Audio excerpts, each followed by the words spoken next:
Assalamualaikum warahmatullahi wabarakatuh. Alhamdulillah wassalatu wassalamu ala Rasulillah wa ala alihi wa sahbihi wa wala wala haula wala quwata illa billah. Sahabat Ali yang dimuliakan Allah Subhanahu wa taala, pada sore hari ini saya tepat berada di depan Masjid Nabawi ya, ataupun di depan kiblat ya, di depan kiblat.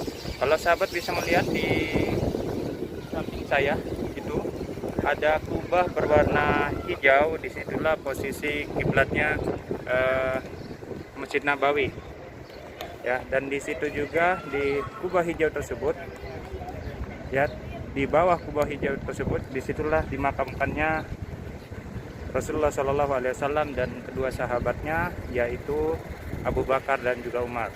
Nah di sebelahnya, nah disitulah Raudhah. Raudhah adalah taman di antara taman-taman surga. Ya sahabat semuanya, pada sore hari ini saya ingin menunjukkan kepada sahabat ya masjid-masjid kecil yang berada di sekitaran Masjid Nabawi. Nah mungkin kalau Masjid Nabawi, semua umat muslim yang ada di dunia ini mungkin sudah mengetahui bahwasanya Masjid Nabawi berada di kota Madinah Al-Munawwarah. Namun ya, sebenarnya di sekitaran Masjid Nabawi ada masjid-masjid kecil. Ya, walaupun masjid tersebut sekarang tidak digunakan untuk sholat. Ya, sahabat semua yang dimuliakan Allah Subhanahu Wa Taala, harus dipahami khususnya di tanah suci ini, yaitu kota Madinah dan juga kota Mekah, tempat-tempat yang mempunyai nilai sejarah maka akan diabadikan dengan sebuah bangunan selayaknya masjid. Ya, walaupun dia bukan masjid secara manfaatnya, artinya tidak digunakan untuk sholat. Nah, namun masyarakat di sini mengenalnya dengan masjid. Ya, jadi kalau di Indonesia untuk mengabadikan sebuah tempat-tempat yang mempunyai nilai sejarah itu dengan monumen ya, ataupun tugu-tugu. Namun kalau khususnya di Madinah, Mekah ini, mereka akan membuat sebuah bangunan yang seperti bangunan masjid. Ya, oke sahabat semua. Nah, di belakang saya itu pintu nomor 5 ya. Nah, kalau sahabat semua yang pernah melakukan perjalanan umroh pasti tahu dong pintu nomor 5 ya. Nah, di depan pintu nomor 5 tersebut terdapat beberapa masjid. Ya, ada 2 masjid sih. Nah, kita bisa lihat, saya pakai layar depannya. Nah, ini dia sahabat semua. Ini disebut Masjid Ghamamah. Dan di sebelahnya ada masjid juga disebut dengan Masjid Abu Bakar. Ya, saya akan sedikit menjelaskan secara ringkas tentang sejarah 2 masjid ini. Ya. Sahabat semua, pada zaman Rasulullah Shallallahu Alaihi Wasallam, tempat yang tepat saya berdiri di sini disebut dengan musola. Musola kalau dalam kamus bahasa Indonesia mungkin ya, yang artinya adalah masjid kecil ataupun langgar ya, langgar. Namun musola sebenarnya arti musola yang artinya adalah lapangan. Ya, jadi musola itu artinya lapangan sahabat semua ya.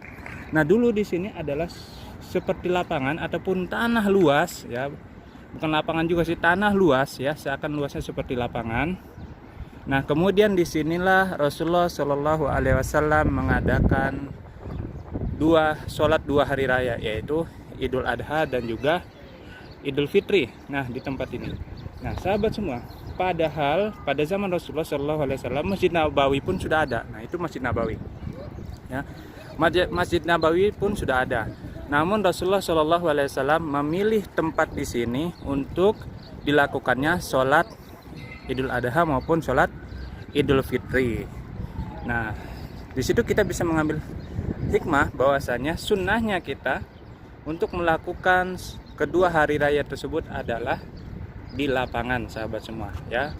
Padahal Rasulullah Shallallahu Alaihi Wasallam pada waktu itu pun sudah ada Masjid Nabawi.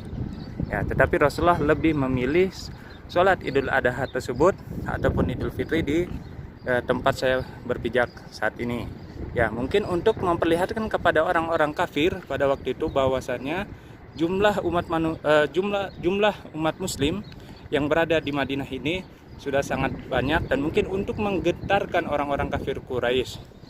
Ya, sahabat semua, ini adalah Masjid Ghamamah. Ya.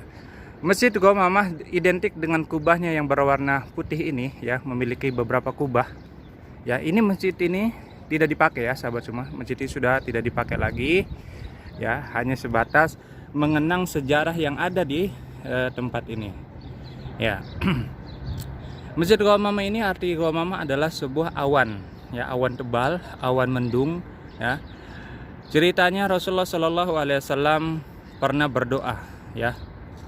Kemudian sholat di sini, ya, melakukan sholat dan berdoa di tempat ini, ya, untuk meminta hujan ataupun sholat istisqa, ya. Kemudian karena pada waktu itu, ya, musim kemarau, dan akhirnya Rasulullah Shallallahu Alaihi Wasallam yang melakukan sholat istisqa di masjid ini, dan akhirnya, ya, awan mendung, ya, awan tebal datang di atas masjid ini, dan akhirnya pun tidak lama kemudian turunlah hujan. Nah, sehingga masjid ini pun diabadikan dengan Masjid Ghamamah. Ya. Kemudian yang ini adalah Masjid Abu Bakar. Nah, Masjid Abu Bakar ini juga, sahabat semuanya, pada waktu sholat Idul Adha, ya, posisi imamnya berada di masjid ini, ya, di Masjid Abu Bakar. Nah, tadi ya saya sudah jelaskan di awal bahwasanya tempat-tempat yang mempunyai nilai sejarah maka akan diabadikan dengan sebuah masjid. Ya, kalau di Indonesia monumen ataupun tugu-tugu. Ya, kalau di sini masjid, ya, Masjid Abu Bakar. Disinilah pada waktu itu posisi imam ketika melakukan sholat 2 hari raya tersebut di Masjid Abu Bakar tersebut. Ya, itulah sahabat semuanya, ya, masjid yang perlu sahabat semua ketahui. Ketika sahabat semua melakukan perjalanan ibadah umroh dan mengunjungi Masjid Nabawi ini, jangan lupa untuk, ya, mengunjungi masjid-masjid ini. Ya, sebenarnya, nah, itu, ya, sebenarnya terhalang dengan pagar ini. Sebelah itu ada kelihatan kan, ya. Nah, itu Masjid Ali, ya, masjid dikenal dengan Masjid Ali. Nah, di situ biasanya negara-negara dari Iran, ya, dulu, ya, ketika masih banyak negara-negara Iran yang melakukan perjalanan ziarah di Madinah ini, mereka sering mengunjungi Masjid Ali tersebut. Nah, sahabat semua, di sini juga sudah dijadikan taman-taman. Nah, jadi kalau sahabat semua melakukan perjalanan ibadah umrah, silahkan, ya, mengunjungi tempat ini, yang tempatnya itu, ya, dekat dengan posisi Masjid Ghamamah dan juga Masjid Abu Bakar.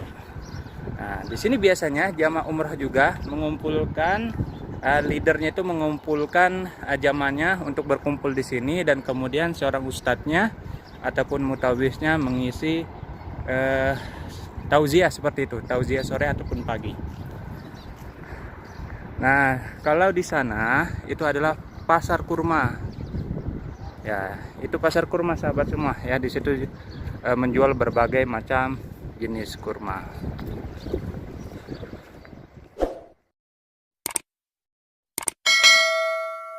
Ya, oke, baik sahabat semua yang dimuliakan Allah Subhanahu wa taala. Saya harus selalu memakai masker, ya, karena di sini emang peraturannya sangat ketat sekali. Ketika kita tidak menggunakan masker di tempat umum, maka akan dikenakan denda 1.000 real. Nah, 1.000 real kalau kita membayarnya dengan uang rupiah, maka itu jumlah sekitar hampir 3 juta, ya, 3 juta rupiah. Nah, makanya saya harus selalu menggunakan masker ini. Nah, sahabat semua yang dimuliakan Allah Subhanahu wa taala, tadi saya sudah menunjukkan, ya, ketiga masjid yang berada di sekitaran Masjid Nabawi tersebut, ya, yaitu Masjid Ghamamah, Masjid Abu Bakar, dan Masjid Ali. Ya, disitulah tempat di mana Rasulullah Shallallahu Alaihi Wasallam melakukan 2 sholat hari raya, yaitu Idul Adha dan juga Idul Fitri. Oke, baik sahabat semua yang dimuliakan Allah Subhanahu wa Ta'ala, dukung terus channel saya ini dengan like, subscribe, dan juga mengkomen. Oke, terima kasih. Wabillahi taufiq wal hidayah. Assalamualaikum warahmatullahi wabarakatuh.